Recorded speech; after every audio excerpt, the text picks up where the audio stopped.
Welcome to the YouTube channel of Abhyas academy.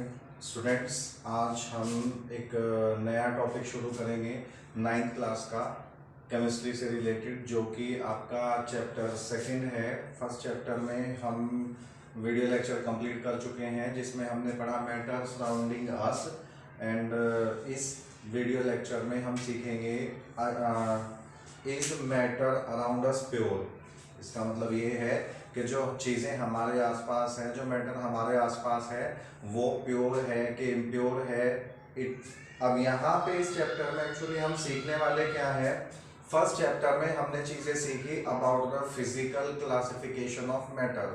Physically matter को कितनी तरीके से क्लासिफाई किया जा सकता है, हमने उसमें पढ़ा solid, liquid, gases and two other physical states of the matter, that was plasma and Bose Einstein condensate. इस वीडियो लेक्चर में हम मैटर के केमिकल क्लासिफिकेशन के बारे में सीखेंगे और उसके बारे में हम जानेंगे कि मैटर को केमिकली हम कितने तरीके से डिवाइड कर सकते हैं। तो यहाँ पे हम लिख लेते हैं मैटर और इसका केमिकल क्लासिफिकेशन ऑफ मैटर। ठीक है, तो यहाँ पर केमिकली हम ये एक्चुअली हमारा चैप्टर सेकंड है क्लास 9th का। ठीक है, class 9th chapter second is matter around us pure. तो स्टार्ट करते हैं इसको। मैटर को केमिकली हम 2 पार्ट्स में डिवाइड कर सकते हैं, and that is pure and impure.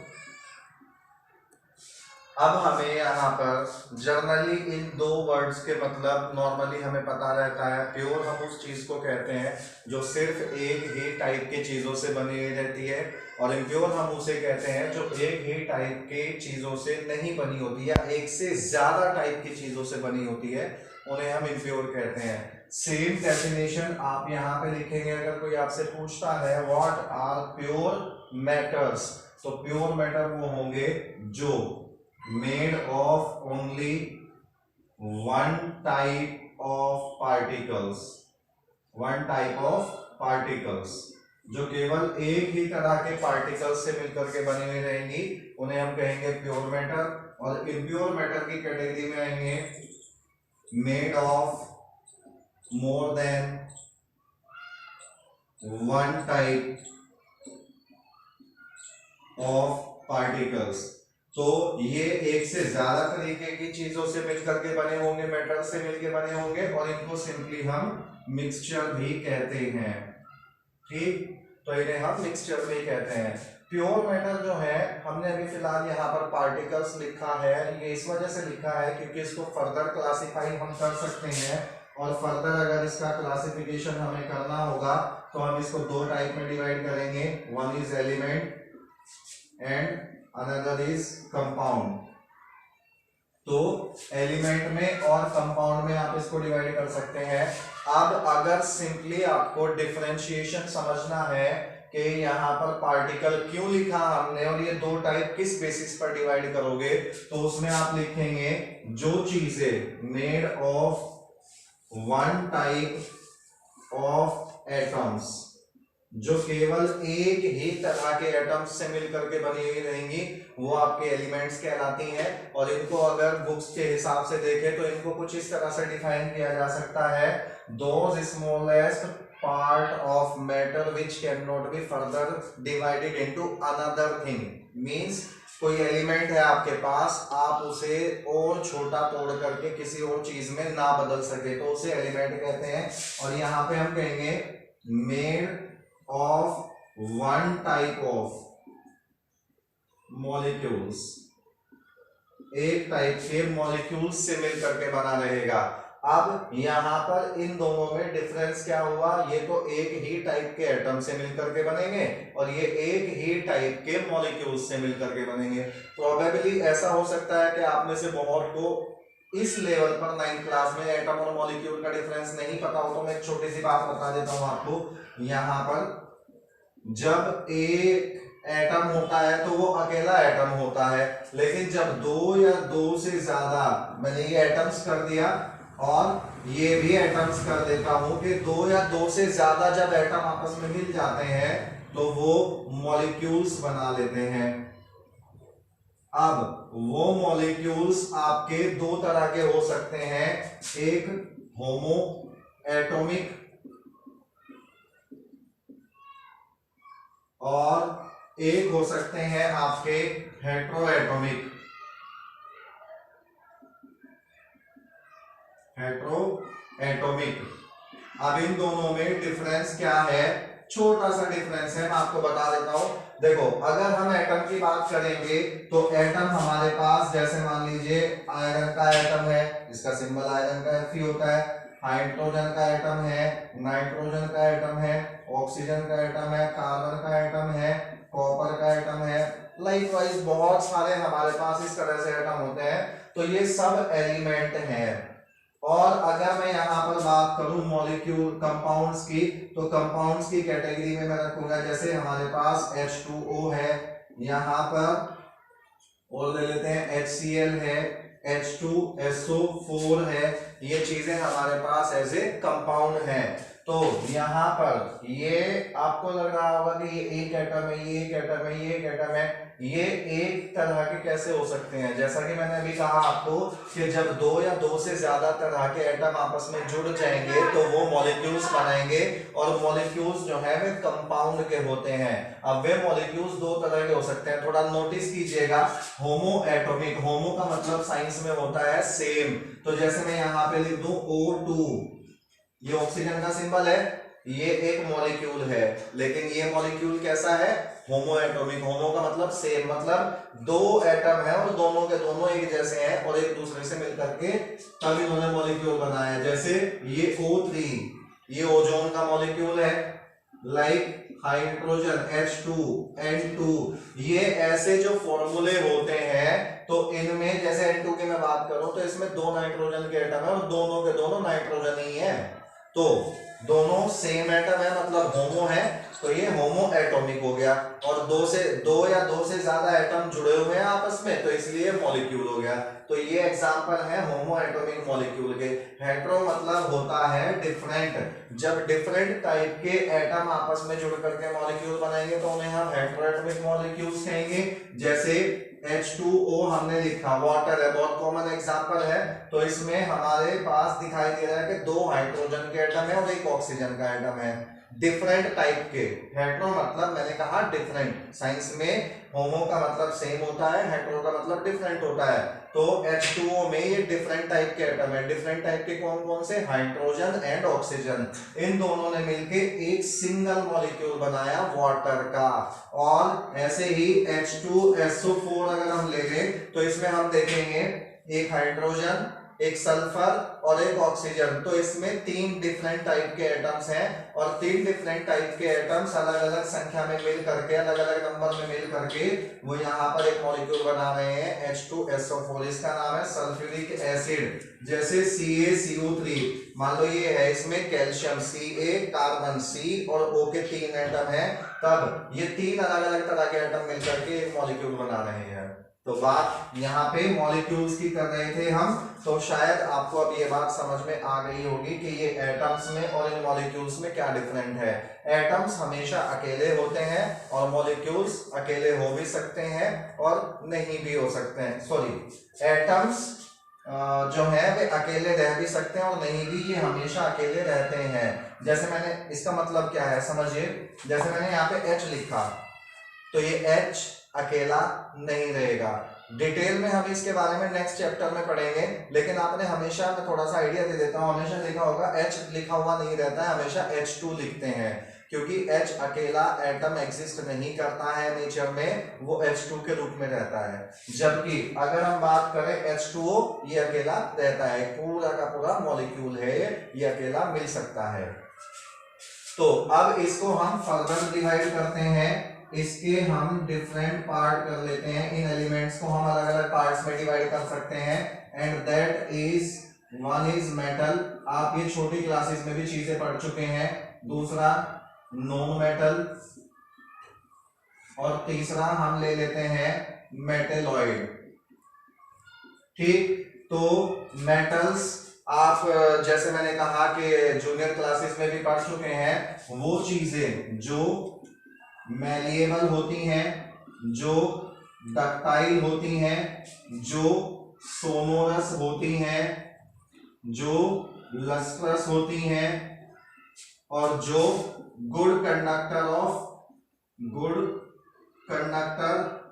Of heat and electricity, जो good conductor of heat and electricity होती है, इनके अलग अलग मीनिंग हम अभी समझेंगे। फिलहाल मैं आपको इन तीनों में डिफरेंशिएट करके दिखा देता हूं। अब अगर मैं इसके एग्जाम्पल की बात करने लगूं, कौन कौन सी चीजें मेटल होती हैं, तो वो आप ले सकते हैं जो कॉमन है। आयरन हुआ, ये सोडियम है, नाम साथ में लिखते रहिएगा, इससे आपको प्रैक्टिस होगी और आपको आगे जा करके इनसे बहुत फायदा होगा जब आप सिंबल लिखने सीख जाएंगे। ये आयरन का सिंबल है, ये सोडियम का सिंबल है, ये पोटेशियम का सिंबल है, ये कॉपर का सिंबल है, ये कैल्शियम का है, ये मैग्नीशियम का है, ये जिंक है, ये एल्यूमिनियम है। तो इस तरह से ये सब हमारे पास मेटल होते हैं। ठीक, ये जो कैरेक्टर हमने यहाँ पे लिखे हैं, जिन एलिमेंट्स में ऐसे कैरेक्टर नहीं होते हैं, नो अबव मेंशन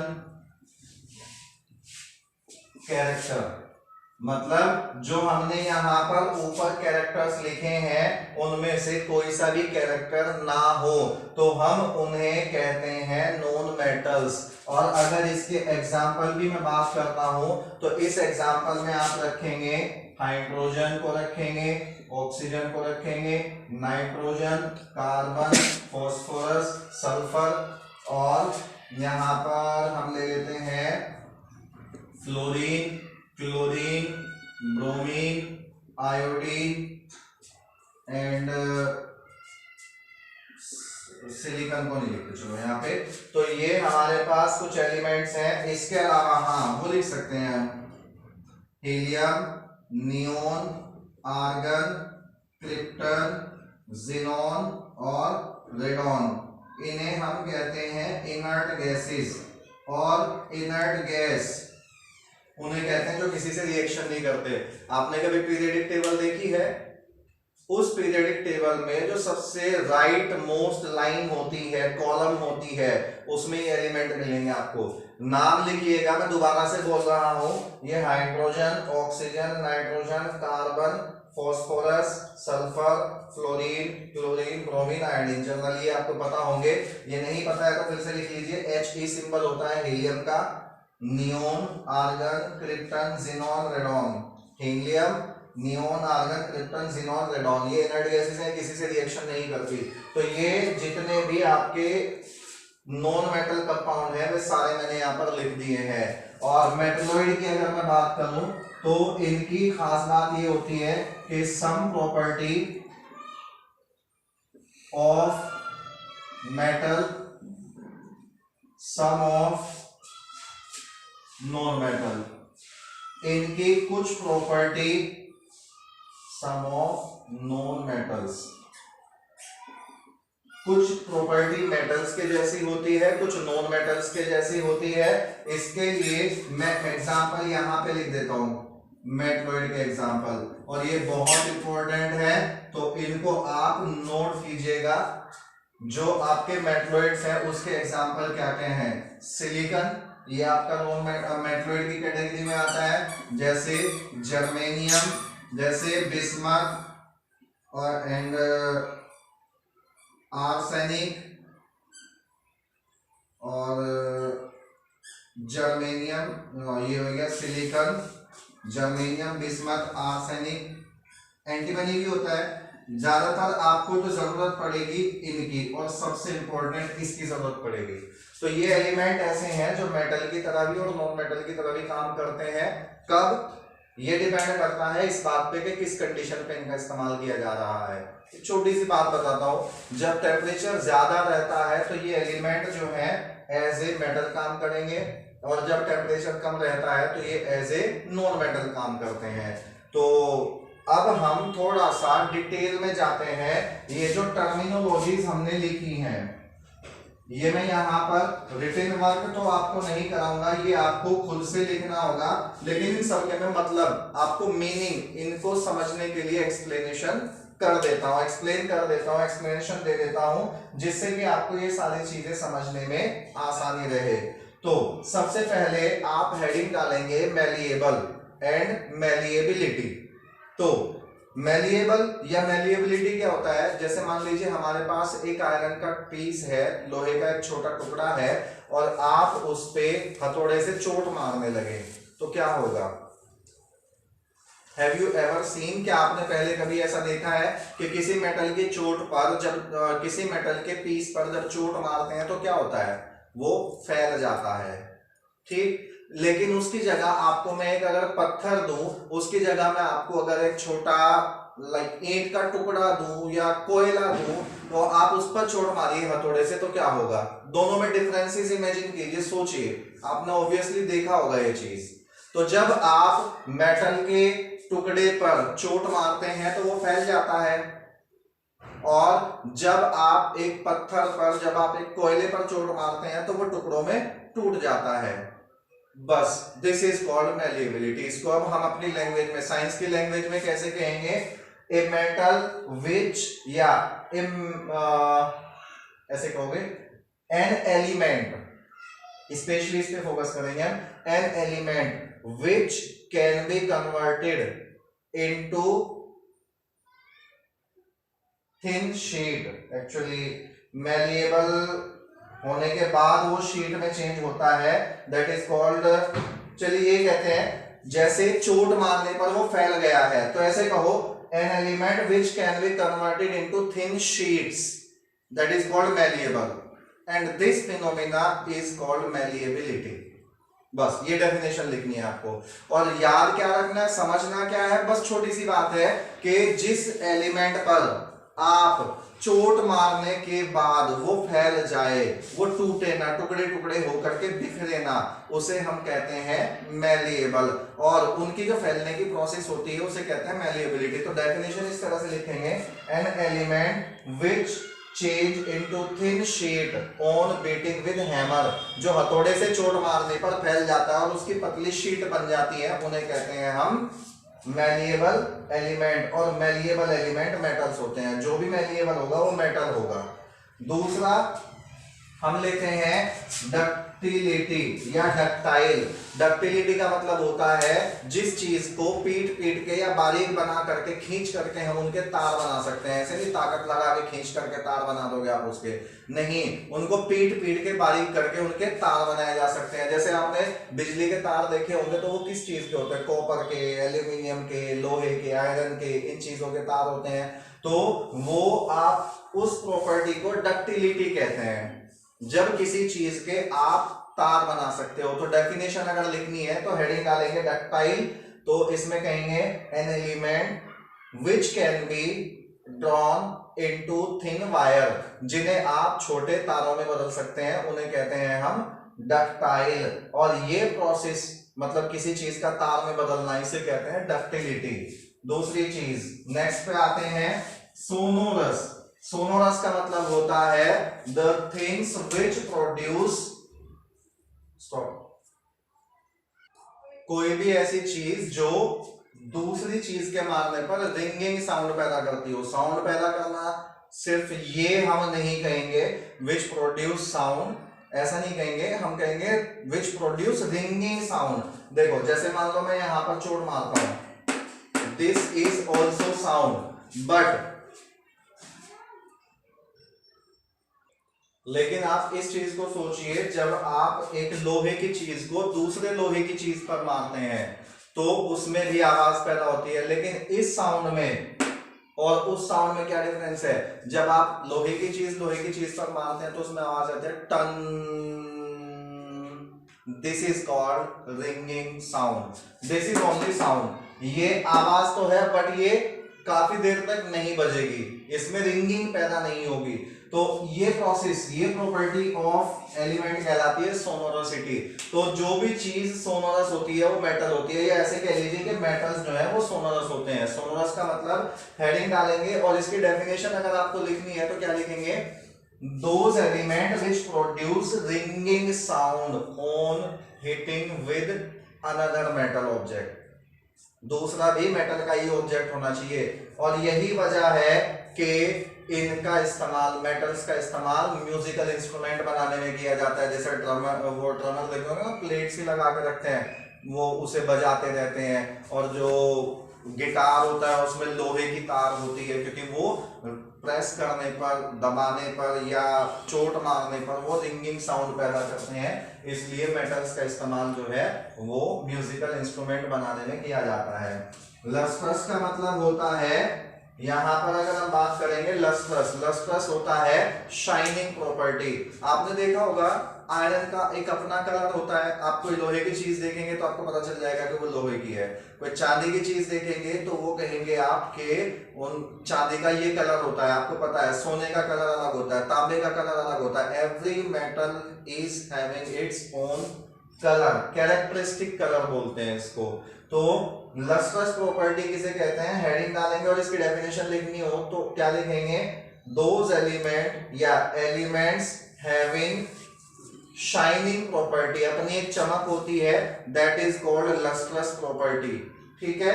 और इसके बाद good conductor of heat and electricity का मतलब है कि अगर मान लीजिए मेरे पास ये एक मेटल है और मैं इसमें यहां करंट लगा दूं, करंट लगाकर जब आप इस सिरे पर नोटिस करेंगे तो करंट इसके अंदर को फ्लो हो जाएगा, तो मैं कहूंगा कि ये एक कंडक्टर है। इसका मतलब क्या हुआ, दैट दिस मार्कर, ये अगर मेटल का हो, this marker will allow the current to pass through it, मतलब ये मार्कर करंट यहां से अलाउ करेगा यहां तक जाने के लिए।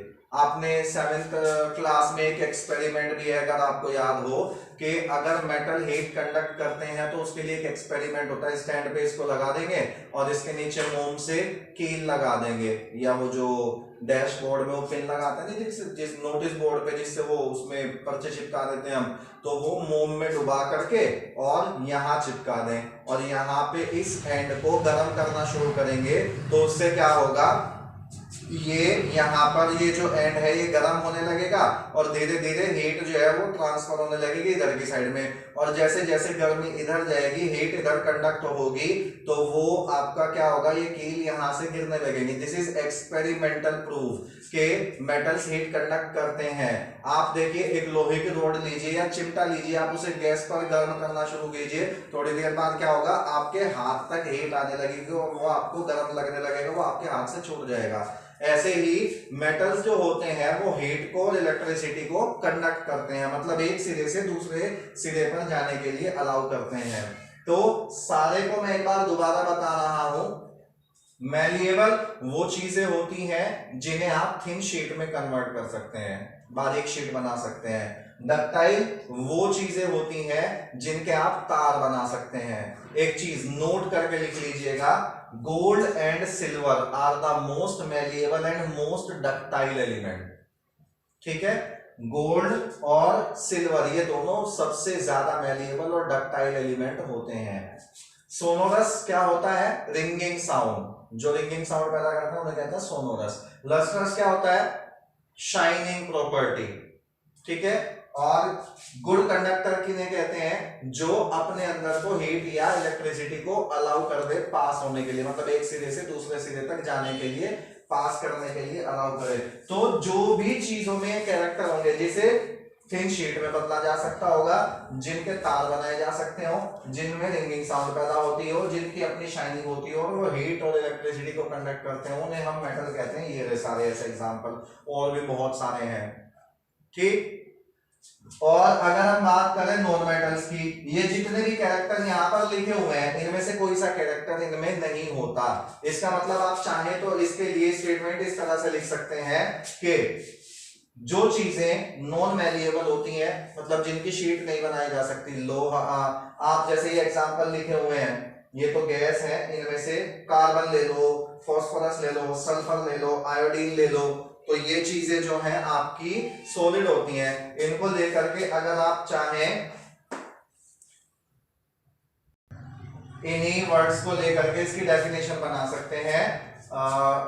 और अगर आप देखेंगे कार्बन, फास्फोरस, सल्फर और आयोडीन, इसकी बात कर रहे थे हम कि यहाँ पर अगर आप इनको लेकर के इन पे हथौड़े से चोट मारेंगे तो इनका क्या होगा, ये टुकड़ों में टूट जाएंगे, बल्कि फैलेंगे नहीं है, इनकी शीट नहीं बनेगी।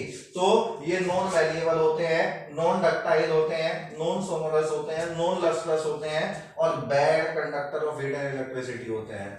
तो यहाँ पर हम इनके बारे में ये डेफिनेशन भी दे सकते हैं। और मेटलॉइड में तो बस आपको ये रखना है कि इनकी कुछ प्रॉपर्टी मेटल के जैसी होती है, कुछ नॉन मेटल के जैसी होती है, और उसके एग्जांपल हमने यहाँ पर लिखे हुए हैं। थोड़ी सी जर्नल इंफॉर्मेशन और दे देता हूं मैं आपको इस मेटल और नॉन मेटल के बारे में, आप तब तक इनको नोट कर लें। देखिए अब यहां पर नोट डाल के कुछ बातें नोट कीजिएगा, वो आपको आगे भी काम आएंगी और इस चैप्टर में भी काम आएंगी। आप फर्स्ट नोट लिखेंगे कि मेटल्स जो होते हैं, मेटल्स आर सॉलिड। मींस अगर कोई आपसे पूछता है कि मेटल्स की फिजिकल स्टेट क्या होती है तो आप कहेंगे कि मेटल्स जो है वो सॉलिड होते हैं। लेकिन एक एक्सेप्शन ले लो, एक्सेप्ट मरकरी, Hg जिसका सिंबल होता है, ये मरकरी का सिंबल होता है जो थर्मामीटर में यूज करते हैं हम। तो ये it is liquid at room temperature. मतलब अगर हम यहां पर इसको लेकर के आए, मरकरी को लेकर के आए और अपने हाथ पर रखना चाहे तो ये लिक्विड स्टेट में होगा। तो ये पॉइंट याद रखिएगा कि मेटल्स जो है वो सॉलिड होते हैं सारे के सारे फिजिकल स्टेट में। केवल एक नॉन मेटल ऐसा है, एक मेटल ऐसा है जो आपका लिक्विड स्टेट में होता है, एंड दैट इज मरकरी। तो एक तो ये पॉइंट लिखेंगे। दूसरा, नॉन मेटल्स के बारे में लिखेंगे हम कुछ चीजें। जैसे हमने कहा कि हाँ, ये लेते हैं ये वाले पॉइंट से। हमने कहा कि नॉन मेटल जो है लस्ट्रस नहीं होते हैं, उनकी अपनी शाइनिंग होती है। तो मैं यहाँ पे कर देता हूं नॉन मेटल, इसे मैं शॉर्ट में ऐसे लिख दे रहा हूं NM, N for non, M for metal. Non metals are not lustrous except iodine. Iodine एक ऐसा नॉन मेटल है जो आपका लस्ट्रस प्रॉपर्टी रखता है, ये पर्पल कलर की शाइनिंग होती है इसकी। अब सेकंड पॉइंट हम लेते हैं इसके conductivity, heat and electricity conduction के बारे में। Non metals are bad conductor, लेकिन एक एक्सेप्शन ले लेते हैं, एक्सेप्ट ग्रेफाइट। ग्रेफाइट क्या होता है? ग्रेफाइट जो है it is a form of carbon, carbon का ही एक रूप होता है। और ये आपने देखा होगा जो ट्राई सेल, रेडियो में जो सेल डालते हैं ना मोटे मोटे, उनमें जो रोड सी रहती है ब्लैक सी, वो।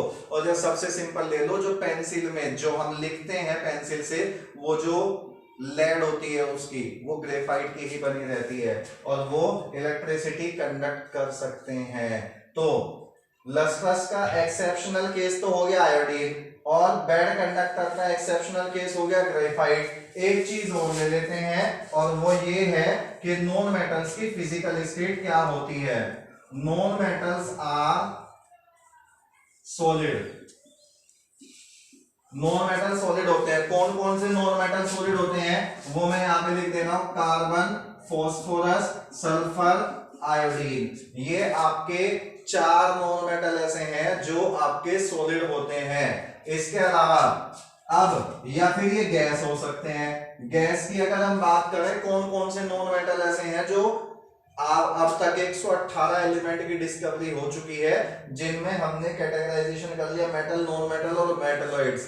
उनमें से ये 4 नॉन मेटल ऐसे हैं जो सॉलिड हैं, और कुछ एलिमेंट ऐसे होते हैं जो गैस है। मैं यहाँ पे लिख देता हूं H2, हाइड्रोजन, ऑक्सीजन, नाइट्रोजन, और इसके अलावा क्लोरीन और neon, helium, argon, krypton, xenon, ये 2 4 6 8 9, रेडॉन एंड यहीं पे लिख देता हूं फ्लोरीन। तो ये 11 एलिमेंट ऐसे हैं जो नॉन मेटल है और गैसियस स्टेट में होते हैं, और केवल एक नॉन मेटल है जो लिक्विड स्टेट में होता है, और वो है ब्रोमीन, BROMIN, ब्रोमीन, जिसका फॉर्मूला होता है Br2। ठीक है, ये नोट डाल के लिखिएगा। आपके एक्सरसाइज में, आपके एग्जाम्स में ये यहां से क्वेश्चन बहुत ज्यादा पूछा जाता है। एक बार मैं रिपीट कर देता हूं कि ऐसा नॉन मेटल जो आपका लिक्विड स्टेट में होता है, सॉरी, ऐसा मेटल जो लिक्विड स्टेट में होता है वो मरकरी है। ऐसा नॉन मेटल जो लस्ट्रस प्रॉपर्टी वाला होता है, आयोडीन। ऐसा नॉन मेटल जो इलेक्ट्रिसिटी कंडक्ट कर सकता हो, ग्रेफाइट। ऐसा नॉन मेटल जो लिक्विड होता हो, वो आपका है ब्रोमीन। तो अब 118 एलिमेंट मैंने कहे, 118 एलिमेंट में से 2 एलिमेंट ऐसे हैं केवल जो आपके रहते हैं लिक्विड स्टेट में रूम टेम्परेचर पे। वो कौन कौन है? मरकरी और ब्रोमीन। मरकरी मेटल है, ब्रोमीन नॉन मेटल है। 11 एलिमेंट ऐसे हैं जो गैसेस स्टेट में पाए जाते हैं, ये 11 एलिमेंट, और बाकी जितने भी एलिमेंट बचते हैं वो सारे के सारे एलिमेंट जो है आपके सॉलिड्स होते हैं।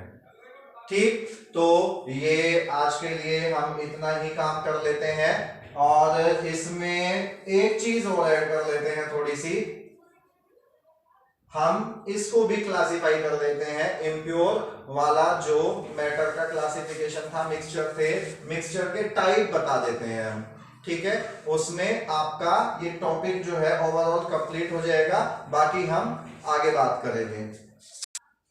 ये हमने प्योर वाले पार्ट को डिस्कस कर लिया है, अब हम इम्प्योर वाले पार्ट की तरफ चलते हैं। अगर हम कहें इम्प्योर वाला, या जिन्हें हमने मिक्सचर कहा, तो वो कितनी तरह के होते हैं? हमने 2 कैटेगरी उसकी बनाई, और वो हमने बनाई होमोजेनस मिक्सचर और एक हेट्रोजीनस मिक्सचर। तो होमोजेनस मिक्सचर और हेट्रोजेनस मिक्सचर में डिफरेंस क्या होगा? हमने यहाँ पे लिखा होमो और हेटेरोजीनस मिक्सचर। तो होमो का मतलब अभी हमने डिस्कस किया था, इसका मतलब होता है सेम, और इसका मतलब होता है डिफरेंस। चलिए, इसको डिफाइन करने से पहले मैं थोड़ा सा आपको इसको एक्सप्लेन करता हूँ। मान लीजिए आप एक ग्लास में पानी लें और उसमें नमक डालें, और नमक को आपने डिसॉल्व कर दिया। डिसॉल्व करने के बाद अब मुझे एक बात बताइए कि अगर मैं आपको उसकी एक बूंद टेस्ट कराऊं, तो आपको जो नमक का, उसमें सॉल्ट का टेस्ट फील होगा, वो आपका जो भी होगा आपको फील होगा। आपको एक चम्मच पिला दिया जाए और आपको पूरा का पूरा सैंपल या पूरा का पूरा पानी पिला दिया जाए, तो उसमें डिफरेंस क्या आएगा? क्या तीनों कंडीशन में, तो इन तीनों केस में एक बूंद टेस्ट किया, एक चम्मच टेस्ट किया, या फिर पूरा का पूरा ग्लास पी गए, क्या उसमें नमक का टेस्ट बदलेगा? नहीं। अगर ऐसा होता तो घर में जब हम सब्जी में या खाने पीने की चीजों में जब हम चीनी या नमक टेस्ट करते हैं, तो क्या करते हैं? एक बूंद चखते हैं ना। ये तो नहीं कि सारी सब्जी खा के या सारा खाना खा के हमें पता चलेगा कि उसमें टेस्ट कितना आ रहा है। तो उसकी वजह क्या होती है कि जब आप एक गिलास पानी में नमक को डिसॉल्व कर देते हैं, तो वो नमक ना पूरे पानी में यूनिफॉर्मली डिस्ट्रीब्यूट हो जाता है। यूनिफॉर्मली मतलब एक समान रूप से, एक समान का मतलब पूरी तरह, कंप्लीटली। तो यहां पर सेम, होमो का मतलब वही है। तो यहां पे हम डिफाइन कर सकते हैं दोज मिक्सचर इन विच, जिसमें कंपोनेंट मतलब जितनी भी चीजें मिला करके वो बना है, वे सारी चीजें, उन्हें कंपोनेंट कहेंगे। Those mixture in which components mix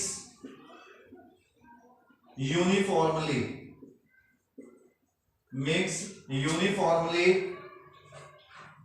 through out the mixture, जिसमें हमारी जो कंपोनेंट हमने मिक्स किए हैं मिक्सचर बनाने के लिए, जैसे मान लो पिसा हुआ नमक और चीनी ही ले लिया आपने, या मान लीजिए आपने ले लिया है पानी और नमक ये दोनों चीजें एक जगह मिलाई, तो पानी में नमक मिलाने पे वो यूनिफॉर्मली डिस्ट्रीब्यूट हो जाएगा, तो उसे हम कहेंगे होमोजेनस मिक्सचर। और जब कंपोनेंट यूनिफॉर्मली मिक्स नहीं होते हैं तो उस कंडीशन में हम उसे कहते हैं हेटेरोजेनस मिक्सचर। एक छोटा सा एग्जांपल लेता हूं, बहुत आसानी से आपको समझ में आ जाएगा। आप पानी लें और उसमें तेल मिला दें, तेल मिला के उसको ऐसे शेक कर दें, हिला दें, हिलाने के बाद आप देखेंगे कहीं पे छोटी बूंद होगी, कहीं पे बड़ी बूंद होगी, कहीं पे ज्यादा होगा, कहीं पे कम होगा, तो हम क्या कहेंगे कि पानी और तेल आपस में मिल तो गए लेकिन यूनिफॉर्मली नहीं मिले, पूरे के पूरे पानी में तेल एक समान रूप से नहीं फैला है। तो जो अगर इसको डिफाइन करना हो बिल्कुल सेम सेंटेंस यूज करेंगे, बस यहां पे लिख देंगे डोंट मिक्स यूनिफॉर्मली। जो एक समान रूप से मिक्स नहीं होते हैं उन्हें हम कहते हैं हेटेरोजेनस मिक्सचर। तो इसके एग्जांपल अगर हम बात करें तो सॉल्ट सॉल्यूशन मतलब नमक का सॉल्यूशन, जैसे शुगर सॉल्यूशन, चीनी का सॉल्यूशन अगर आप बनाए, चीनी को पानी में घोल ले तो भी वो होमोजेनस मिक्सचर बनेगा। जैसे एल्कोहल प्लस पानी वाटर, इन दोनों का मिक्सचर, ये दोनों मिलकर के आपके होमोजेनस मिक्सचर बनेंगे। हेटेरोजेनस अगर आप लेंगे तो उसमें आप एग्जांपल लिख सकते हैं ऑयल प्लस वाटर का मिक्सचर ले सकते हैं। आप चाहें तो यहाँ पर सॉइल का एग्जांपल ले सकते हैं। आप यहाँ पर चाहें तो इसमें आप ले सकते हैं अपना ब्लड का एग्जांपल ले सकते हैं। तो ये कुछ एग्जांपल हैं जो हमारी डेली लाइफ में होमोजेनस और हेटेरोजेनस मिक्सचर के एग्जांपल है। एक बार दोबारा से बता दे रहा हूं मैं, होमोजेनस मिक्सचर वो होते हैं जिनमें दो या दो से ज्यादा चीजें आपस में यूनिफॉर्मली एक दूसरे से मिक्स हो जाती हैं, वो होमोजेनस। और हेटेरोजेनस की कैटेगरी में वो आते हैं जो आपस में मिक्स तो हो जाते हैं लेकिन नॉट कंप्लीटली, तो वो हमारे हेटेरोजेनस की कैटेगरी में आते हैं। तो ये चैप्टर आपका हमने शुरू किया और इसमें जो स्टार्टिंग के टॉपिक्स हैं वो हमने एक्सप्लेन कर दिए हैं। आज के इस वीडियो लेक्चर में हम इतना ही सीखेंगे, बाकी का टॉपिक हम नेक्स्ट वीडियो लेक्चर में एक्सप्लेन करेंगे और उसके बारे में नेक्स्ट वीडियो लेक्चर में सीखेंगे।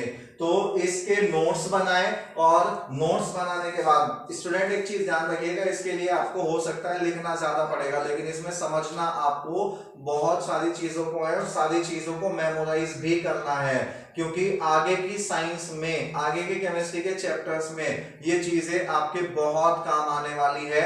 ये समझ लीजिए कि यहाँ पर आप साइंस की बिल्कुल बेसिक बातें सीख रहे हैं इस लेवल पर और ये आपको लाइफ टाइम काम आएंगे।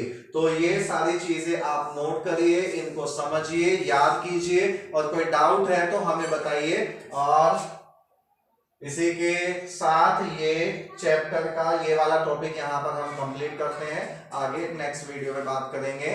तो स्टूडेंट्स वीडियो को अगर आपको पसंद आए तो लाइक कीजिएगा, अपने फ्रेंड्स के साथ शेयर करें और अगर आपने चैनल को सब्सक्राइब नहीं किया है तो प्लीज चैनल को सब्सक्राइब करें जिससे कि फर्दर वीडियोस के नोटिफिकेशन आपको टाइम पर मिलते रहें। ठीक है, thank you, have a nice day.